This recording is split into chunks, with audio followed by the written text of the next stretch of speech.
Happy Halloween, ladies and gentlemen, from all of your friends here at the Say Report.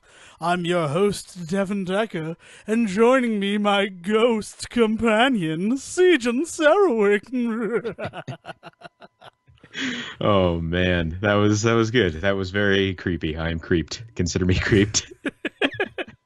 Well, Oh, I mean, I only met Radiohead the one time, but they did write that song about me. man. Oh man. Okay, I computer. actually we were talking about creepy things at work today, and there was something that was said that really kind of creeped me out in a really deep, sensitive way. Um, this kid, in all earnestly, this kid at work today looks at me, and we're talking about Halloween stuff, and somebody says, "Oh, what the new Halloween movie that's out?" And this kid, in all earnestness, looks at this group at the table and goes, "Oh, you mean the one where Pee Wee Herman plays the bad guy?" And we all were like, "What?" And he goes, "Yeah, the new Halloween. Pee Wee Herman plays Michael Myers." And he meant it. He meant it. And all I could think the entire time was, that sounds like a phenomenal movie. Yeah, now I'm sad that he doesn't. Are we sure that Paul Exactly. Rubens doesn't play Michael Myers in the new No, we Halloween? looked it up. We looked it Okay. up at the table. Yeah, apparently everybody in the area is in this area over here is very upset because he was supposed to come to the Salt Lake Comic-Con or something like that and was sick and they wouldn't let him fly and everybody was very disappointed. So there was a moment of silence for Paul Rubens at lunch today. But yeah, this kid was like, I'm pretty sure that Paul Rubens plays Michael Myers, and we were all like, I don't know what to tell you, sir, but that is not the case. I want to see that though. I want to see Paul Rubens doing more things. I want to see him doing less Pee Wee Herman and more like Dunstan Checks In or Mystery Men.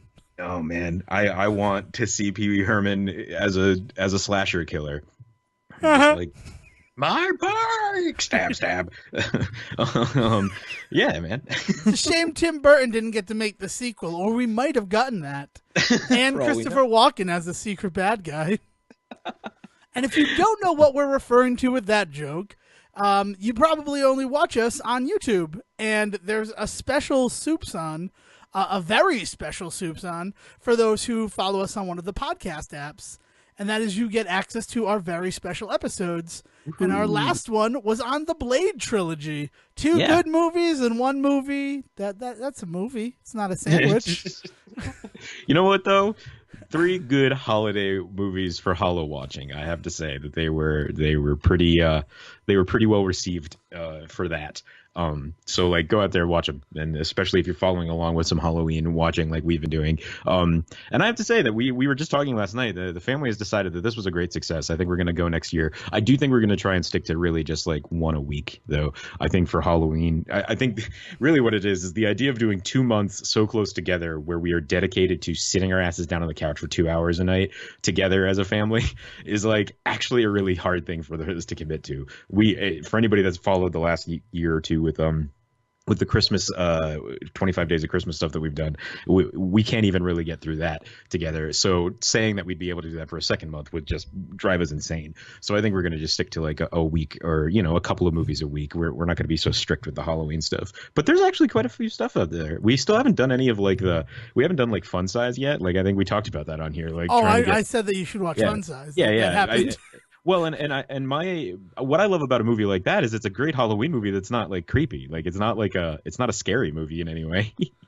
Like I don't know. I'm sure I there's don't like know. I think that child abandonment is one of the scariest things facing the world today. But you're right. It's not a very scary Halloween. There's no ghouls or ghosts or goblins. No vampires hiding in the shadows. the scariest of Halloween movies. Don't tell mom the babysitter's dead. Yeah, because you don't realize it's Halloween till the end of the movie. God, have we ever done that? I know that we talked a lot about Don't Tell Mom the Babysitter's Dead as something we were going to watch and discuss. I don't think we ever made good on that promise to ourselves. Yeah. Well, of all of the promises that we've broken, that's one I think I'm okay with. I was going to say it should be our next very special episode. And look, I'll do it. I've got no problem with it. It's just that, like, Don't Tell Mom the Babysitter's Dead is one of those movies that has always been in the world around me that, like, I've seen, but, like, I have no attachment to, right? Like, The Goonies is really close to being that. I have seen it once or twice all the way through in my life, and I do love that movie. And like, I am aware of its like in the zeitgeist, right? Like everybody was into that movie for a hot second, but like I wouldn't call myself like a super fan like some people do. Don't Tell Mom's the Babysitter's Dead is another one in that same like time period and era that like I know that I have older cousins that love that movie and talk about that movie as like, oh, that was the one we used to watch every weekend. That's the one we used to rent at sleepovers, that sort of thing. And like I don't have the love for that movie that it seems to have in pop culture. So like again, I'll watch it. I got no problem with it, but like I don't think that it wouldn't be a very special episode for us. You know what I mean? I mean maybe for you, but not for me. I need you to understand the face that I just had on. And that is not at you being like, this movie does not tickle me the way that it seems to tickle you, because the movie doesn't really tickle me in that way. It's just one of those movies that like I forget just how in depth it is. I think it's going to be just the 10 of us, but then it's like a really good movie. Like, and that's the thing of it. But the reason why I had such a perplexed expression that nobody saw except for Glomgold was, this is the movie we used to rent for sleepovers? Like, it's not a good sleepover movie at all.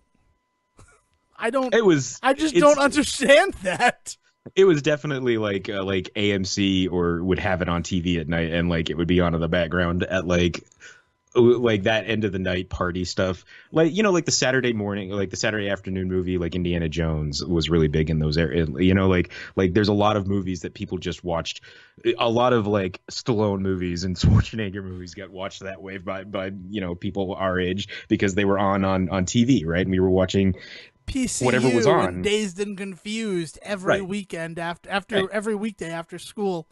Well, I feel like Don't Tell Mom the Babysitter's Dead is another one of those that I just didn't latch onto like I did like some of those other ones.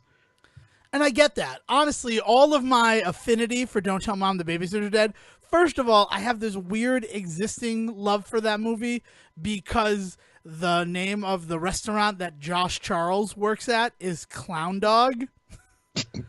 This is a clown-themed hot dog restaurant. Oh God, that's the grossest thing ever I've ever heard. Clown dog sounds like a gross thing on Urban act. Dictionary. Yeah, it sounds like something on Urban Dictionary that I don't care to read the definition of. Oh, I'm not going to make one up, but I'm sure it's on there. But yeah, so Clown Dog is this thing he works at. But the logo for Clown Dog, I was convinced, and it might actually be the case, right? Because who knows where ideas come from in the 90s. It's got to be a balloon animal hot dog, right? No, that'd be amazing, but it's not that. It is like a dog done up in clown makeup, and it looks like the boss of the... Hurt me. What? That hurt me. That scared the crap out of me when you said that. I had that image in my head, and it actually legitimately stopped my heart for a second. All right, well, what it always reminded me of is there's a game... I just got it from my NES collection, too, and it was one of my happiest acquisitions. Because I only ever got this... I saw it on Nick Arcade.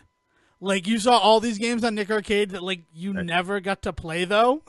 Like, am I wrong in thinking that?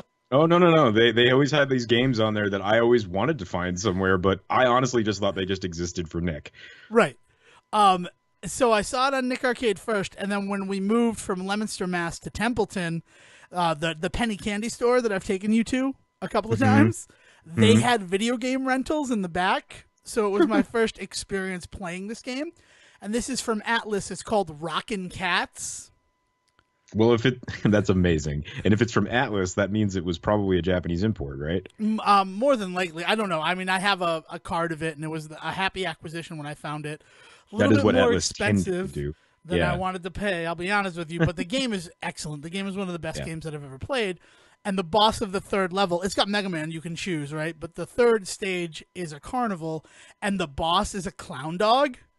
Oof. And, like, in my head as a child, the clown dog from Rockin' Cats was the same clown dog used as the clown dog logo and Don't Tell Mom the Babysitter's Dead. It's like it's in the same universe. And I'm like, that's the coolest fucking thing in the world. It's probably not true, right? Like, it's just one of those far-off memories from, like, an 8-year-old Devin Decker. But it warms my heart. And then I want to say, like, when I was doing Two Friends stuff, and I bought a copy of Don't Tell Mom the Babysitter's Dead specifically to do a Three Friends in a Movie episode, which I think we were trying to have you on, which is why I said we talked about it. Because I had caught it on HBO and realized that, like, oh, this movie is so much more than its title. And I feel like that's the issue, is that everybody kind of just stops at the title, Don't Tell Mom the Babysitter's Dead, and everybody thinks that it's about the kids killing this babysitter, and then they gotta, like, farcically cover up for the babysitter missing. Right. But no, she peacefully dies in her sleep, and the family of 6 kids, they don't know how to react, right? They're afraid they're going to think, so they just, like, get rid of the body, and then it's up to Christina Applegate to get a job and take care of this house of 6 kids over the summer. Right. And it's just about, like, responsibilities and being an adult, and, like, I really like this stupid movie because it's so much more than just a title. Yeah, well, and to that point, like, I think we've talked about this before with Rough Night. I have a really hard time with death being treated like super cavalier in a movie in certain ways. So things like Rough Night or Very Bad Things, like, not only are they poorly received for other reasons, but like one of the big reasons why I personally can't watch movies like that is that, like, the way that, like, one murder is kind of treated like so, like, blasé in those movies as actually, like, really, like, makes my skin crawl, right?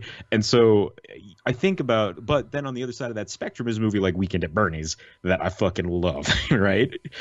Because there's something about the way that the death is treated and then worked with in those movies that for some reason just doesn't affect me in the same way that it does in a very, very dark comedy, right? So whenever I think of Don't Tell Mom the Babysitter's Dead, all I can think of is that moment with them finding the babysitter, you know, and so I have a hard time going back to that movie or caring much about that movie, because to me that is what that movie is. But you're right.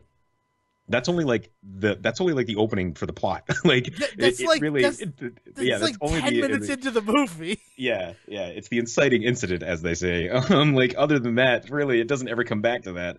There's the 2 guys who find her body and then, like, pay to have her buried and give her a headstone, and, like, that's a really nice thing too. Is that, like, these 2 jamokes find her body and are like, I bet she was a nice old lady, and that's what the tombstone reads. Like, why are we talking? When is the last time you saw Don't Tell Mom the Babysitter's Dead? In its entirety? Probably not since I was like 15 or 16 years old. Right? It's weird that I have so many things I want to talk about. And I don't know how we got on this. A good 10 minutes to that movie. We were talking about Halloween watching, right? And Speaking of which, did you get my recommendation of Elvira, Mistress of the Dark? I did, and actually, like, I am super interested in that. We were watching Scooby Doo and the Ghoul School the other day. Oh, that one's bullshit. Yeah. I hate Ghoul School. I love Reluctant Werewolf. Reluctant Werewolf is the best. Reluctant Werewolf is the best Scooby Doo movie. Okay, and in my head, I conflated the two. I thought they were the same movie. Well, that's because Dracula, and that's why Ghoul School is bullshit. And there's your title. Ghoul School is bullshit because they use the same exact design for Dracula, and he has no recollection of Shaggy. Yeah.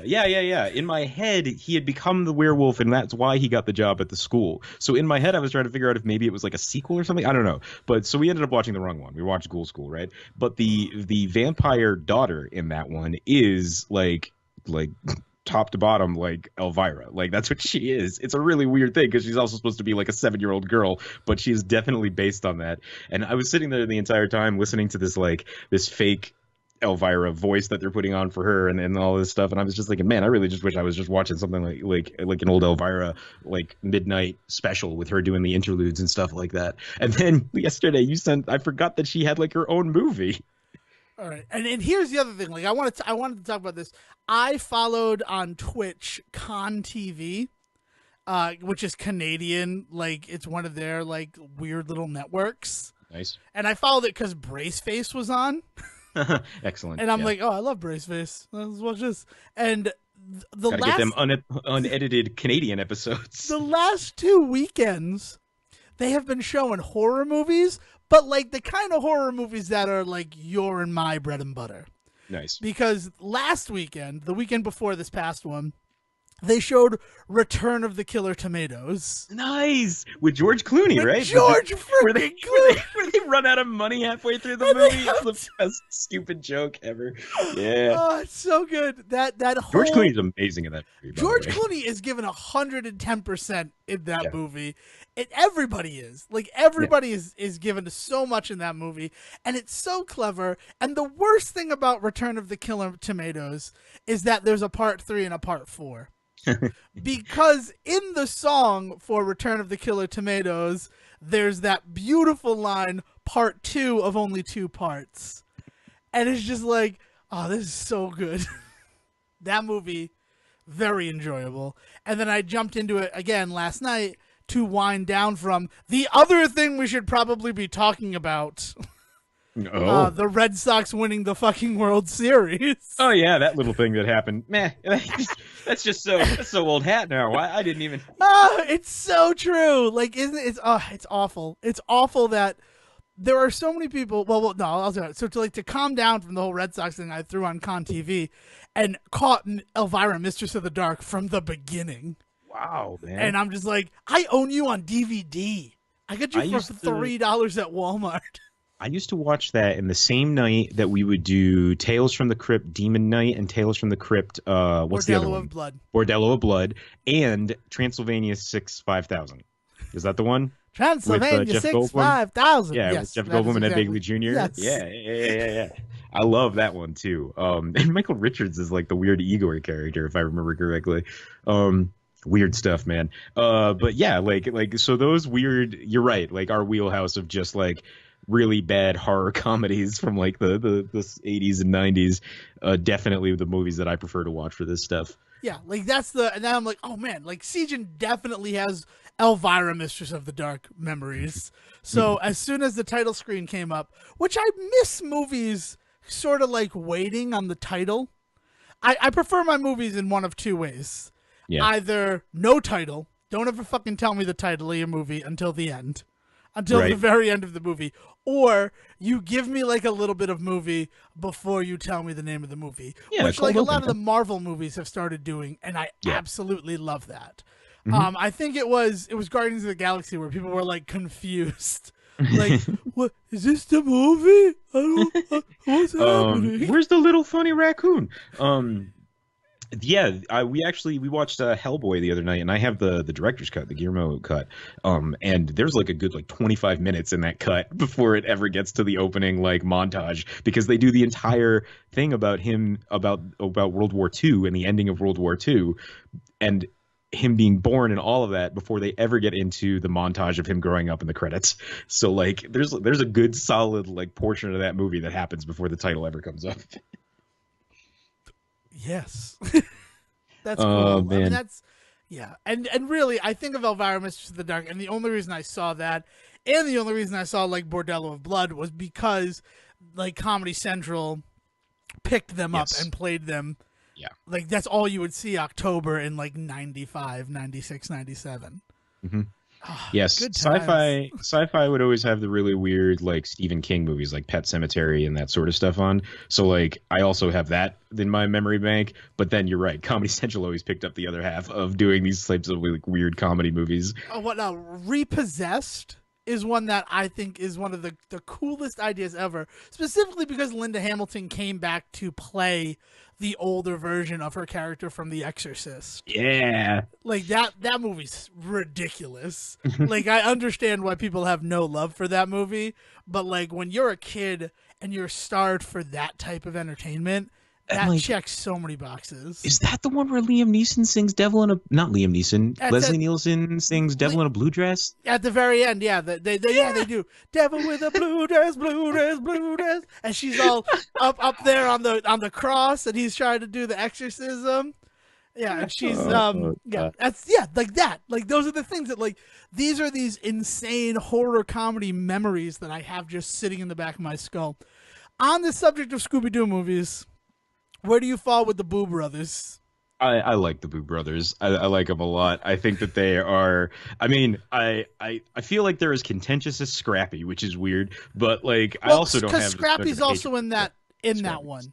Yeah. That's the problem with those three movies. is that it's Shaggy, Scooby, and Scrappy. Yeah. And then the reason why Reluctant Werewolf is the best is because Googie is there. And she's great. Plus, Reluctant Werewolf is freaking wacky racist. Yes. Yeah. Reluctant Werewolf is great because it's bringing basically wacky races with your favorite Universal monsters. I was actually having this whole discussion about Scrappy and about why he is as hated as he is and why he exists and stuff. And it really kind of, I think the reason that first of all, he must have been liked when he was created, right? Like there's a reason why he was introduced. So why is it that he is introduced and then suddenly they just cut out everybody else and it's just the three of them for 5 years? They're just putting these movies out with the three of them in it instead. Well, first of all, you need to think that the weirdest lineup for the Mystery Incorporated, right, which is I think the name of the group, right, is when Scrappy is introduced and they're still doing Where Are You, Scooby Doo, or Scooby Doo, Where Are You episodes that have Scrappy in it. The next one is the new Scooby and Scrappy Mysteries, where it's Scooby, Scrappy, Shaggy, and Daphne. Like, they got rid of Velma and Freddy. And they're like, there's no reason for Daphne and Shaggy to be hanging out at all. Not at all. Yeah. And there's no explanation for where Velma and Freddy went. But they're gone. And it's those four working together solving mysteries. Like, the unlikely four, really. Yeah. But you got to think, the reason why Scrappy is introduced is because this is a kid show. This is for kids. Kids need someone young in order to relate to it. Like, there was this fear that Scooby Doo, once it was showing Saturday morning, cartoon, kids did not relate to any of the characters. Right, and that's why Scrappy has the badass attitude and stuff like that. Is because he is supposed to essentially be like the Sonic the Hedgehog of the Scooby Doo universe. Yes. He's only introduced to be this rad dude that the kids can relate to. Oh, the kids will love Scrappy Doo. Exactly. Yeah. And so that's a problem. Like, that's not a good character. That's not a good way to build a character. Never are. And he's not beloved. It's just that animation was chunked out so quickly that there are all those Scrappy episodes. And then they cut out Daphne, which is also weird. That they get rid of her even though they kept her for that, and it's just the three of them solving stuff. And then you have the 13 Ghosts of Scooby Doo, which invented and introduced even more younger characters for kids to relate to. And at what point did the ghosts become real? Boo Brothers, I believe, is the first time that the ghosts are real. I would like that's the thing that I can look up the timeline on. I would like you to timeline those because I'm pretty sure it's Boo Brothers, Reluctant Werewolf, Ghoul School. I think that's the release order of those three. Oh, we didn't even talk about the Scooby Doo movies where there were guest stars. Right. Like the Harlem Globetrotters special that they did and all that. Batman and Robin. Batman and Robin, right? Tattoo and the guy from Pleasure Island. Oh man, the plane. They're plane. It's weird. And those are hour-long Abbott and Costello, hour-long Scooby Doo episodes that as a kid could not hold my attention. No, I could watch till the first commercial, and I'm like, I don't care anymore about you Scooby Doo movies. So Scooby-Doo, Where Are You? And then Scooby-Doo, the new Scooby-Doo movies, which is what has Speed Buggy, Josie and the Pussycats, Batman, Super Friends, Addams Family at some point, Jesus, and Don Knotts. Don Knotts. The Addams Family and Don Knotts. Scooby's All-Star Laugh Olympics actually came after about that. Those don't count. That's that is 100%. That show, Battle of the Network Stars, with Hanna-Barbera characters. And it does not count as a Scooby-Doo thing. That is outside. If we're making the timeline, outside. That's over to the right. in the little pool of non-canon Scooby Doo appearances. So the Scooby Doo and Scrappy Doo show starts in '83, right? And 13 Ghosts of Scooby Doo is '85. It's not until '87 that we see the Boo Brothers. Okay. So 13 Ghosts is where they kind of. 13 Ghosts is the first time that ghosts are real. Yeah. It's not just people in costumes. Yeah. Yeah, because before that, despite the fact that he met Speed Buggy, ghosts being real was too much. Speed Buggy's just a really well-built car. He's basically Kit from Knight Rider, but like kicked in the head by a horse. That was real mean. God. That was so mean to Speed Buggy. Yeah. I apologize, Speed Buggy, profusely. If this...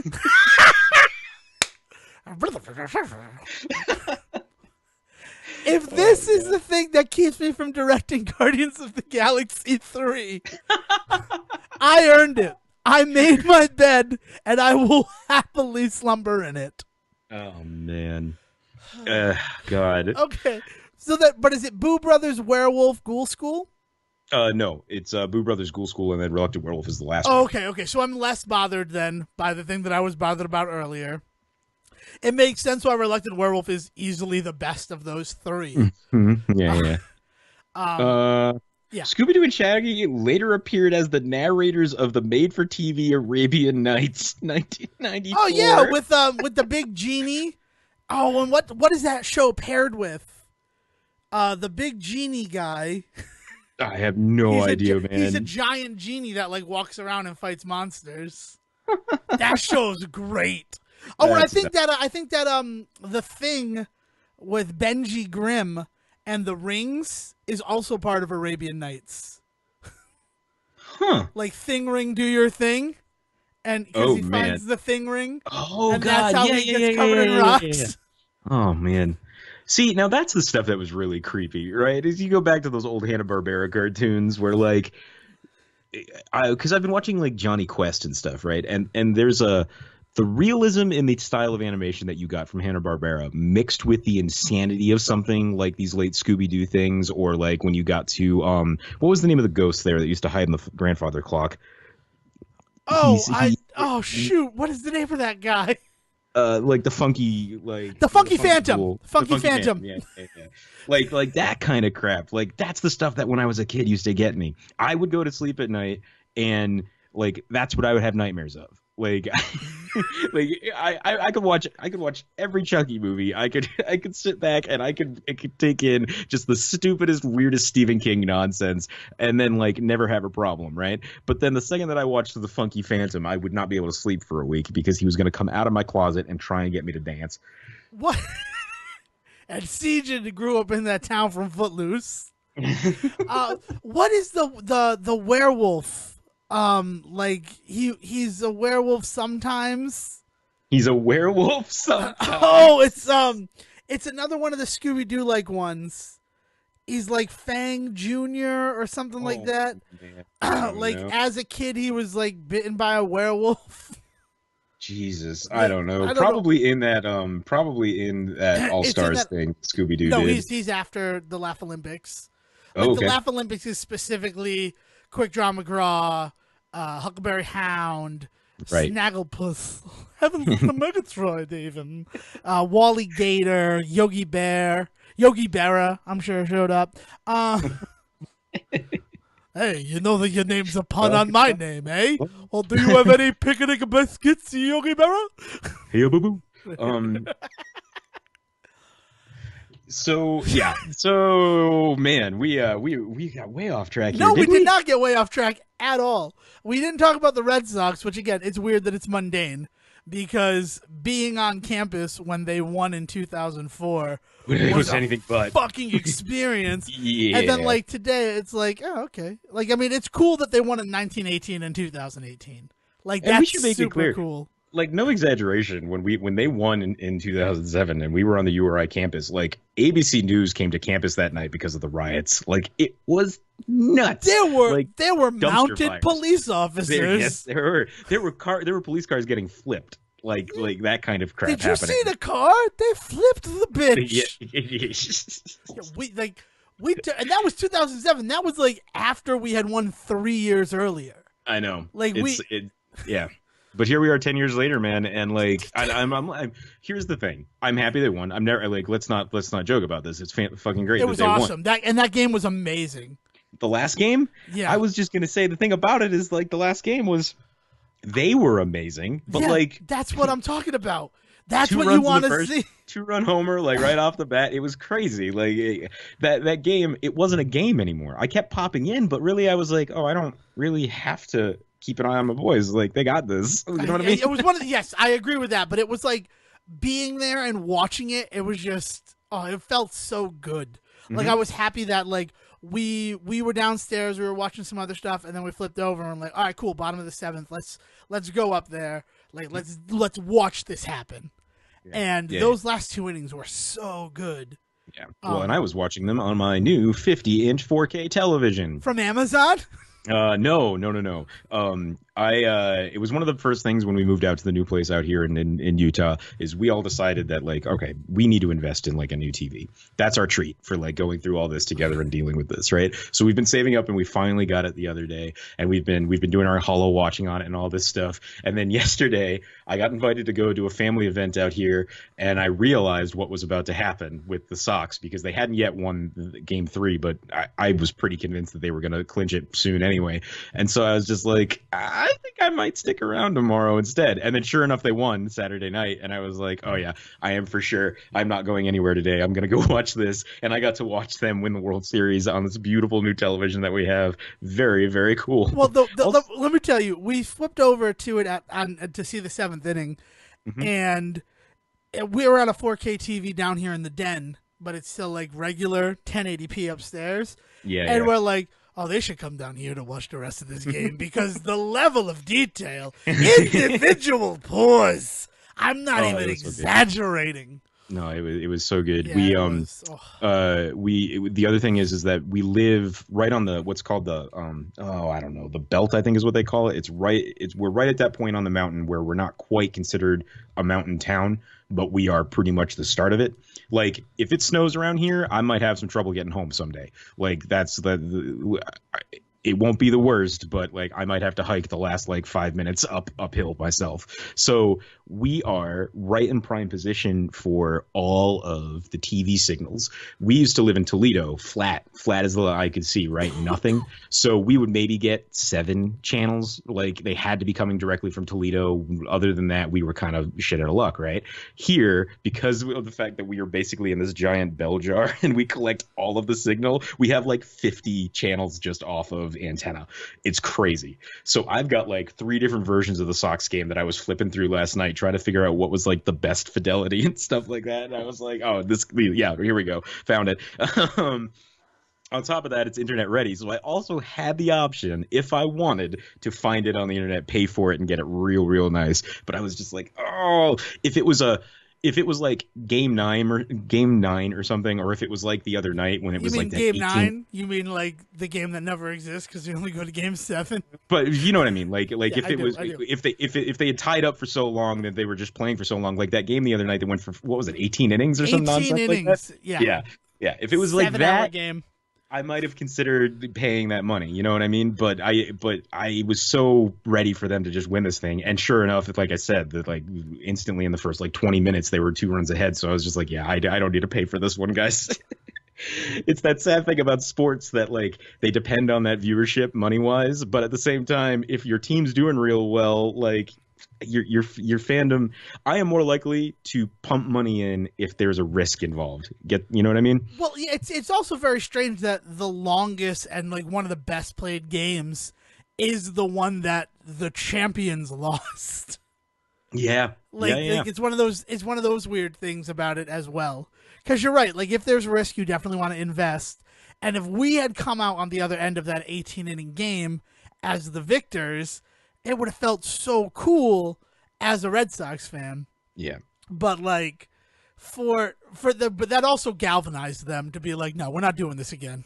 Yeah. We were kept up wicked late with this bullshit game only to lose. We're ending these next 2. Yeah, let's just end this thing. Yeah, it really just kind of pissed everybody off to the point where they're like, let's just get it done. Yeah, the good shit, man. Yeah. But man, Sox won. Sox won, and that's cool. But it's really like just how mundane it is because my father's like, well, but know what I'm watching on Wednesday? Duck Boat Parade. And I'm like, we flipped cars over 10 years ago. And now we're talking about fucking duck boats. Boat Parade. Oh man, no, good stuff, man. I wish I was closer to home for it. Yeah, and I bet they wish they were closer to home for it. Well, yeah, which is the other weird thing about. I mean, like they're celebrating on their opponent's field. Yeah, I mean, I was watching it with the girls, and they don't watch baseball that often, right? And they were just watching, and they were just like, "There's nobody in the stands," and I was like, "Well, they did rush the field, but you're also not wrong. I'm sure like 50% or more of the people were there were Dodgers fans and probably got the fuck out once they realized what was going on." All of them got into their private helicopters and flew home. Oh God. I think that's the other thing that's interesting in a Boston-LA like series is so many people I follow on Twitter were like, I'm at the game. And it's like, yeah, because you're a celebrity and you can just be like, I'd like to go to the World Series. And 4 different sets of tickets appear and you pick the one that, like, I don't know, is closest to your astrological sign and the numbering of the seats.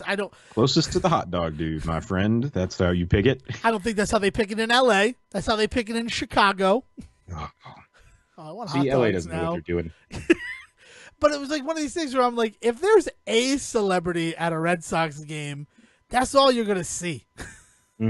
If there's nothing but celebrities at a Dodgers game, and they still manage to find like the schlubs who are like, I'm eating nachos, double fisting it.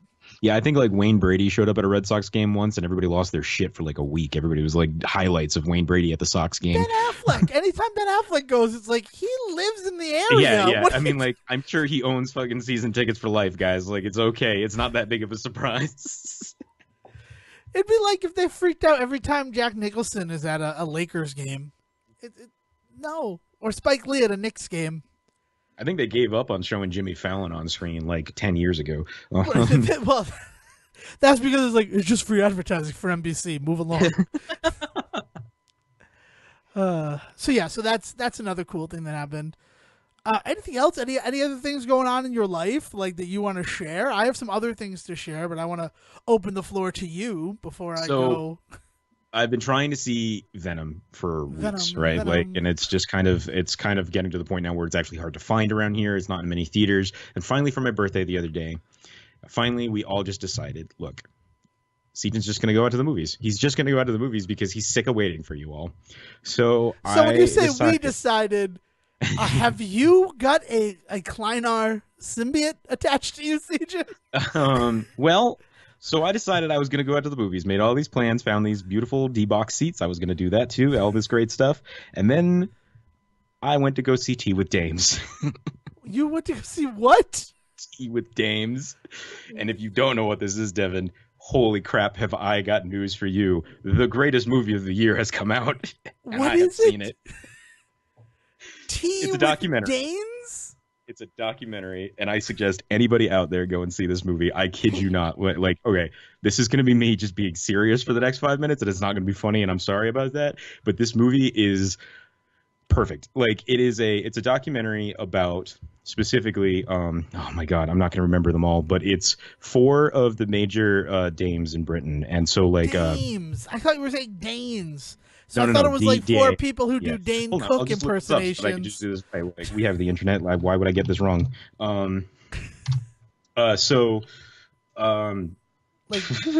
Tea with Dames is a documentary. Apparently, every year these 4 women, and I'm going to get their names now. So it's Dame Judi Dench. It is Dame. Why aren't you showing me their names? Here we go. Dame Maggie Smith, Dame Eileen Atkins, and Dame Joan Plowright. Right, and it's the 4 of them, and they have been friends forever, like 50, 60 years, and they have made it a point. Yeah, they've made it a point to meet up every year at on the English countryside at this really beautiful cottage that I believe that Joan Plowright owns, and they just have a weekend together, and they kind of just shoot the shit and drink and hang out, and they some British film crew thought, this is kind of an amazing thing that you guys are doing. We need to be there because, I mean, you're talking about the four of the most influential actresses in all of Britain, right?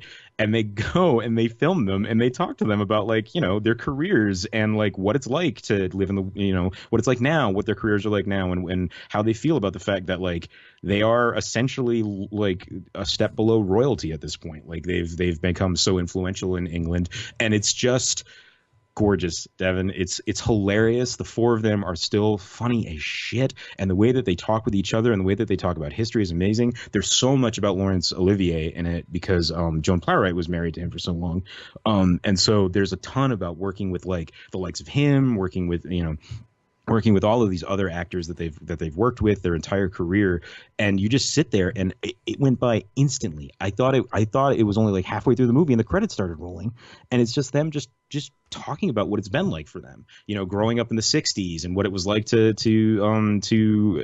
be actors and working in theater at that time, and about how they all were just like, we didn't really realize like what a big thing was going on in the world with like the civil rights movement, because to us we were just being rebellious and in theater, and that's just what we always did. So we didn't realize that we were actually affecting the outside world until much later, you know, and that sort of shit. And it's just so, it was just so pleasant and so well done. And also a lot of it revolves around the fact that they are all much older now, and what would they do if they could go back and talk to their younger selves and tell them about what the world was going to be, what their careers were going to be, you know, and dealing with the idea that they are hitting a point where they're not going to be able to do this anymore. I think Judi Dench is starting to go blind. Joan Plowright has been blind for a while. You know, Maggie Smith is pretty much retired at this point. I don't remember the last time I've seen Eileen Atkins do anything. I love her, and like I would have loved to have seen a lot more stage stuff with her now. That's the other thing, is all of them started out as these great stage actresses, and so like their whole transition into film is like this whole part of the movie as well. So I ended up getting to go to a Sundance Film Festival like certified theater, like out here in Salt Lake. It is the Salt Lake Film Consortium or some nonsense like that, right? And it's this gorgeous little indie theater, has like 7 screens. They were also showing like Black Klansman, Man with a Gun, you know, like those that level of film. And they had this documentary that I had kind of only offhandedly heard about, you know, through like NPR or something a week or two ago. And my birthday rolled around and I went looking to figure out where I was going to go see Venom, and this popped up and I was like, this is it. So once again, I didn't see Venom because I went to go see this. I love you, Siegen. That's my response to that. It's my pick for documentary at the Oscars this year. If it is not on the Oscars list, I'm somebody is write not it in. Yeah. Oh, geez. Well, there's a little spoiler for our Oscar episode too. Yeah. No, but it's really interesting because, like, you know, specifically talking to like Judi Dench and Maggie Smith, because they have such prolific careers in America, and talking to them about what it's like to be known over here for, like, you know, M and Professor McGonagall, whereas over there they're Shakespearean actresses that like they win BAFTA after BAFTA for other things that they do, and it's just not what they're known for in America. And like, how weird is that?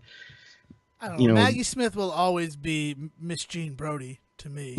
Yes, yeah, they talk about that a lot. Actually, yeah. they focus on that role. She's phenomenal for that. So good in that movie. Yeah, she ended up doing Sweeney Todd, right? Wasn't she the first? I believe so. I'm not as up on that, but I think you're right about that. Yeah. So like there is things that we should know them for, and I think that's the biggest thing about this movie for me, is watching them. And they showed tons of clips from stage and screen of them over the years, and just watching them act and just realizing how just powerful they are and how good they are, and the fact that just never seemed to work over here or matter over here is actually, like, you know, as arts people ourselves, was a little bit like gut wrenching in moments, you know. Yeah, I definitely agree with that. That is, yeah, it's crazy to think that like they aren't. You know what's also always been strange to me? When a James Bond movie comes out over here, it does okay, but they're like the top moneymakers in England. Oh yeah, no, they are the blockbuster films over there. Yeah.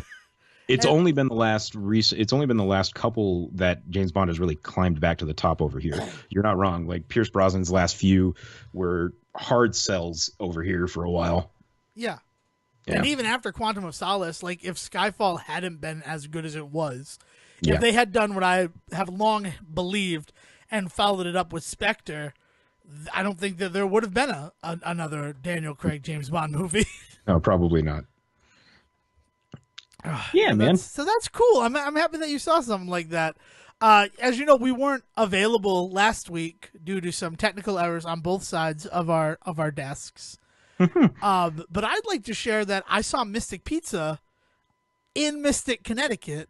Nice. Oh man. So I had wanted to do that the week before. I think I talked about how the all of the literature said that it started at 1:00, like everything we got about it. So we got there at 12:30.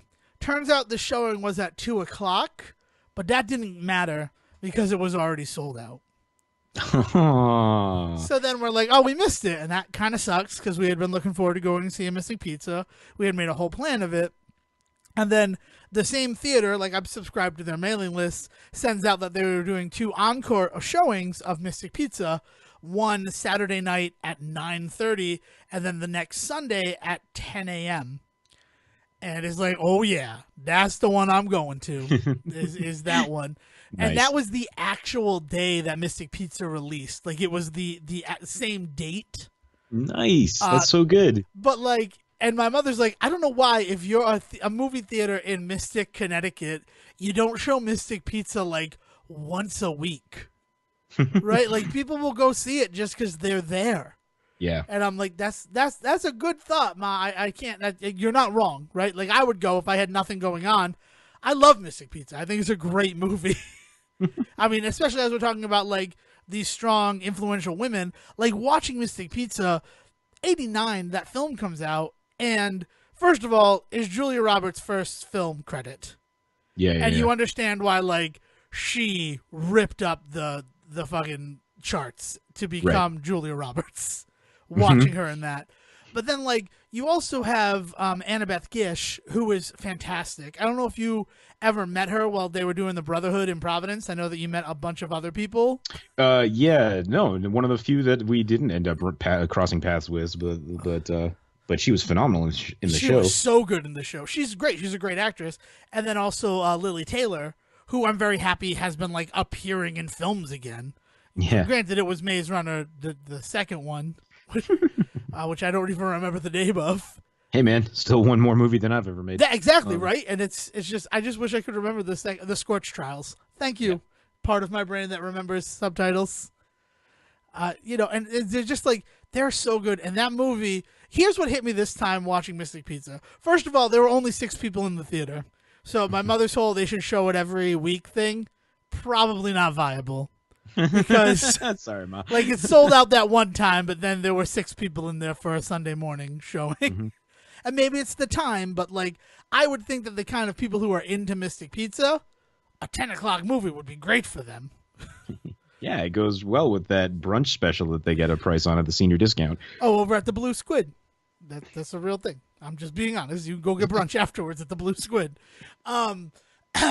But watching the movie this time, and the first time I saw it was part of the 365 movies, and it was the coolest thing I've done in a while. The whole family sat down and watched Mystic Pizza on a Sunday night, and it ended at 9:00, and I'm like, I'm going to Mystic Pizza. I'm just doing it.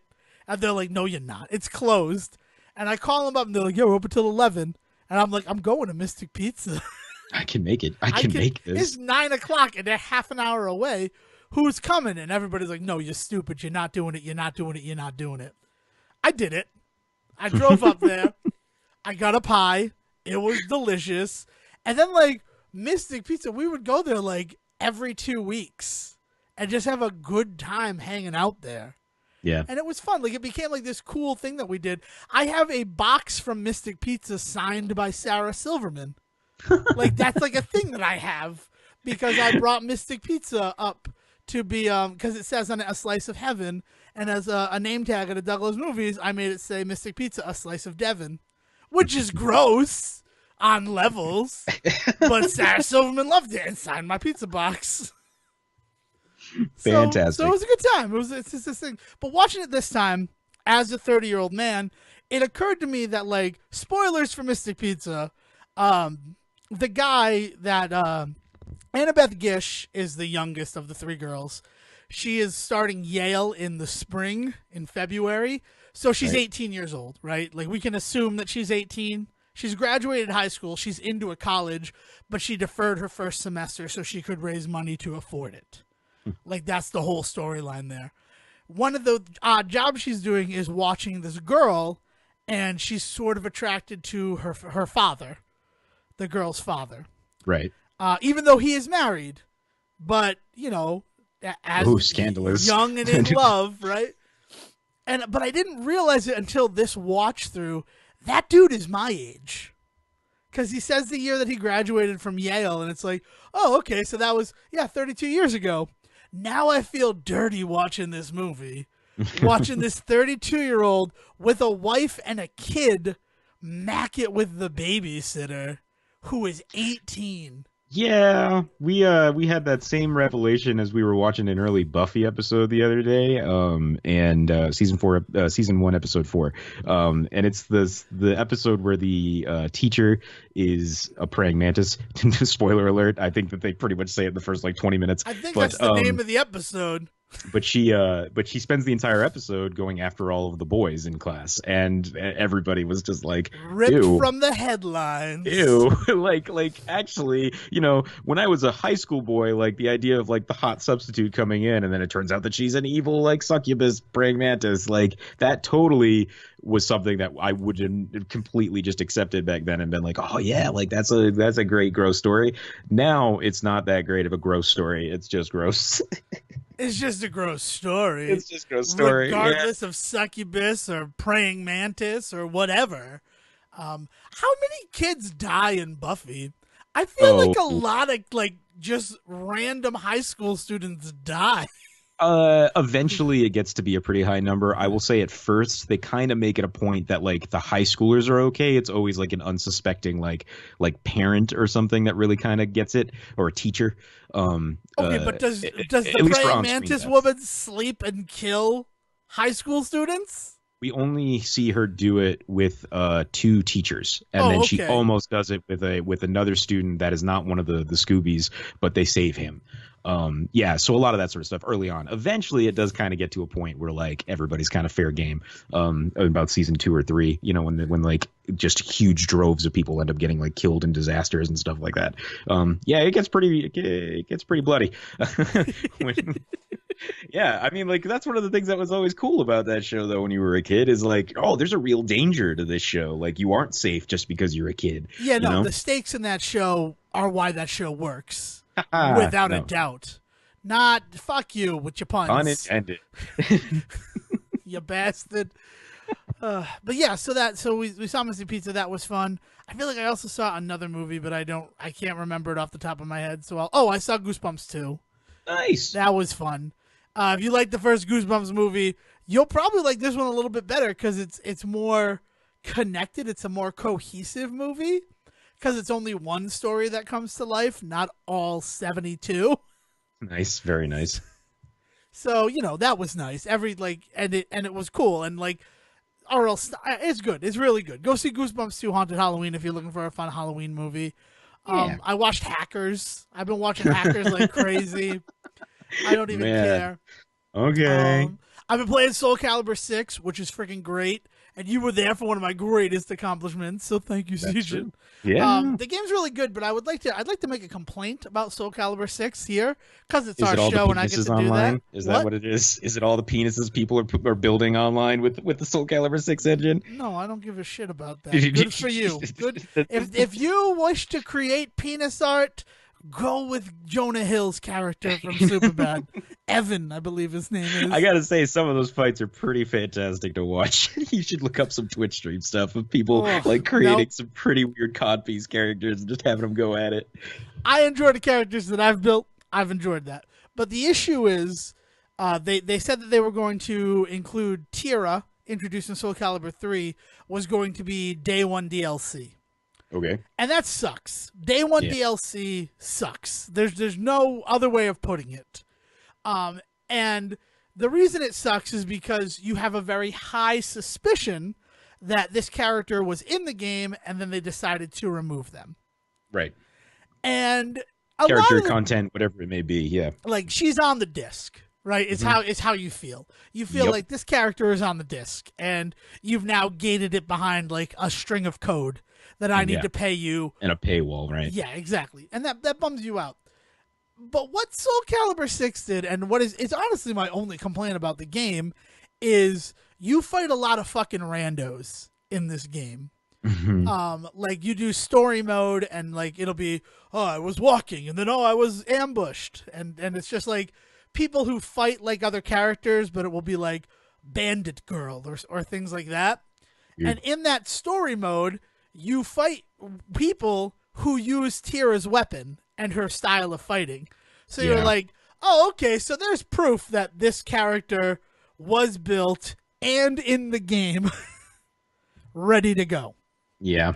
Yeah. So that you feel a little That's gross. dirty. You feel gross. Last night, after we had stopped, hanging out and I had beaten that, I was doing the mission mode, not story mode, and I found a mission called Little Bird Lost, and I literally fought Tira. Like it's not just someone fighting like her, it is the exact Tira costume design and everything. Yeah. And it's like, so she was in the game, right? This right here tells me that she was not, like, it wasn't just her fighting style. She was in the game. And Right. that's just disgusting. That's very gross to me. Yeah, no, man. I mean, it's an old problem that I thought we had kind of gotten past. Like we talk about this. The worst example of this ever is Arkham City, in which they just ripped out the entire Catwoman storyline and made it day one DLC if you paid extra money, right? And like, Well, no, that if you is bought the game. If you bought the game yeah. new. Like, that's what they did. It was Yeah. so that they could fight against used games. Right. So if you bought it used, you couldn't get a hold of it. Right. It was Yeah. like ridiculous. But so that kind of stuff we've like has been long settled that is just the grossest way to go about it. If the content is on the disc, you should have access to it when you pay for the disc.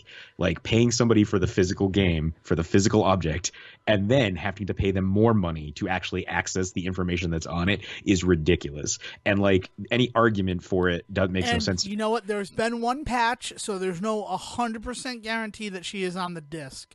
But the fact that she plays prominent parts in mission and story mode, which are Sure, single player experiences, Right. just makes it feel like, yeah, no, she was there. Right. And then they're And like, bye.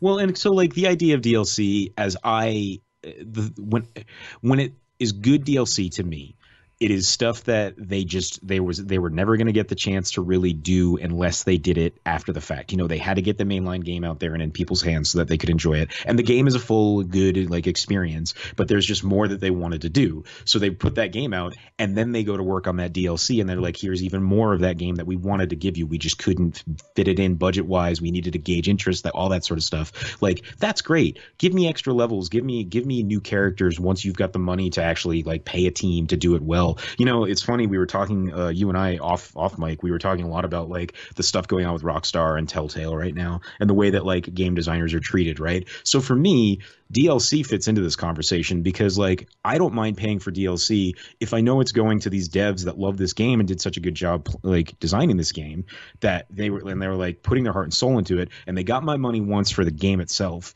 and they did a great job with that. But now this is their bread and butter, this is their heart and soul. They want to keep doing this. It's that indie game mentality. Like these artists are doing something that they love doing. I want to keep paying them to do that.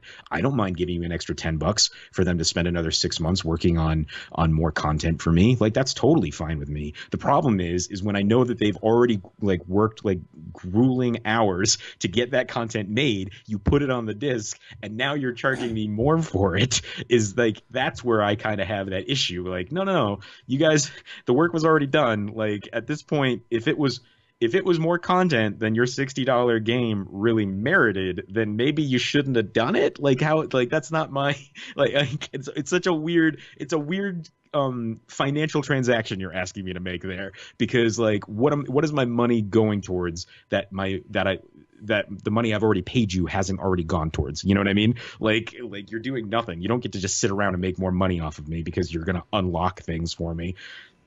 Yeah. Screw that. And it's also double gross because we live in a post Shovel Knight world where I bought Shovel Knight for $15 And then I got 2 new games, and I have one like coming next year in April, all for that one price. Yeah. And because of that, because I know how much effort they put in, and each of those other games are completely unique experiences, all for Right. that single price of admission, that's why I have bought Shovel Knight 7 times. Because I want to continue to support this company and what they're doing, because they're doing something that no one else is doing, and the only way I can support them is monetarily. Like, I tell everybody I can about Shovel Knight, but if I can buy it for my Switch, I'm gonna buy it for my Switch, even though I already have it on my PlayStation 4. And like, and I understand that like not everybody is altruistic, right? Like the idea that you've bought Shovel Knight 7 times because of how much you love that game and you want to keep supporting them, that's great. Not everybody's like that, and I get that like we can't just depend on the free market to save us all. That's a ridiculous notion, right? Because like we know to the time and time again, people come in and are people and ruin that shit. So like we can't expect that to be the thing. But that's what I mean when I say that, like, if I could see the effort, if I could see the work put into DLC, if I could see the love put into it, sure, I'll spend another 15, $20. That's no problem. 10, 15, 20. Like, if I can see what my money's going towards, I have no problem spending it. The problem is when you're doing unlocked stuff on a disc, I don't see them having to sit back and create that character. They've already done that. They've already put it in the game. Now they're just paying me. They're making me pay extra just to access it. Ugh, no thanks. Yeah. It's dirty, and it's the only complaint I have about Soul Calibur 6, because I've loved those games. I love that style of fighting, but just that every time someone shows up with her fucking spinny blade, I'm like, I'm pissed off at you, and now I remember why. Mm-hmm. Especially because it's also weird, since every game sort of introduced 2 new characters after the first game. So you have Raphael and Talim there. But then for Soul Calibur 3, you have Zazlamel, but you don't have Tira. And that seems odd to me. And they've also hinted at other characters in the story and mission mode, like Huang and Edgemaster, and I don't want to have to pay for them someday. Like, that would upset me on a real level. Yeah. You know, what's really interesting is that you had a game like Killer Instinct come out about, 5 or 6 years ago now, maybe even more than that, where their whole model was pay like $10 for the base game, you get 5 characters, and then you pay for characters after that. And that feels okay because, like, yeah, they've built all these models, but I didn't pay for those models. I only paid for like they were very upfront about, like, this is what you paid for, and it wasn't expensive, and like you could buy exactly what you wanted. They also had somehow worked it out so that you could still play online against people that had characters even if you hadn't bought them, which I'm sure was a mess when they first tried to figure that shit out, because that was always the thing about DLC that kind of got like the Call of Duty stuff going, was like you had to have the DLC if you wanted to keep playing online, because the code just couldn't figure out who had what, you know what I mean? Yeah, exactly. And so, like, it's Soul Calibur. At some point, you got to think, like, are there going to be people that are just going to end up with more money than me that are going to get to do more with this game and have more time with this game and more experience, because I just don't have the money to throw. I don't have an extra $60 to throw on top of the $60 I already spent. I mean, and that's the big issue currently going on in gaming. And let's try to wrap this up. We'll dedicate a full episode to these thoughts and things. But now the game companies want to make sure that the DLC stuff is something you can see if you don't have it, so that you get that friggin' envy. You have that where it's like, oh, look at what they get to use. I want to do it, which is, I think, the reason why Tira being in the game bothers me, is because she looks so fluid and she looks so great as a character, where I'm like, this is an advertisement in the game now, because I don't get to play as her until I give you money. Yeah. And that just sucks, and it's something to talk about. Like, it's why I didn't jump at Red Dead Redemption 2, even though I was excited about that, because people who buy it for $100 get such a fucking, like, bonus online, and it's like, part of the reason I want to get this game is to play in online death matches, but it's not going to be fun getting stomped by someone who's like $40 extra doesn't bother me. Mm-hmm. I don't know. But also, Symphony of the Night came out for PlayStation 4. And I've said it a bunch of times on Facebook. It's the PSP version of the game. So if you've never played it on the PSP, there's some added boss fights, and it's a little strange and different. But also, Symphony of the Night's a great game, and if you've never played it, now's the time. Look around. And I think that's what I'm going to be doing with Halloween, in addition to the usual Decker beef stew from a pumpkin, lamenting that the people I love are not there to share in that. And that includes you, buddy, because we've made a lot of beef stew out of a lot of pumpkins. And they are some of my happiest memories. Yeah. So what are you doing with yours? Halloween's going to be weird because it's going to be the first time that we live in a neighborhood where like there's like families and stuff. So we're going to be handing out candy this year for the first time ever. And I'm legitimately excited and have not thought of a costume yet. So this is good. This is crunch time. Got to figure this out. That's good. If this works out for you, this crunch, you should try to get a job in the games industry. So if you want to yell at me about any of my thoughts, or you want to talk to me about your experiences with Soul Calibur or Scooby Doo or anything, you can find me on Twitter at Devin D. Decker. And if you want to discuss in great wit the lovely Tea with Dames, hit me up at Siege versus the World. You know, I'm going to have to see this movie now, and I'm I'm going to have to find it. I'm excited too. Let's be completely honest. Yeah. But and you know, he's going to be tired because he ran a half marathon this weekend. But Will, I think you should take us home, buddy. Thank you for listening to the Say Report with your host Devin Decker and Stephen Serwick. Please follow the guys on Twitter and Facebook by searching for The Say Report, and you can always subscribe on your podcast channel so this is delivered straight to you and you can enjoy it every week. With apologies to your mother, we'll see you next time.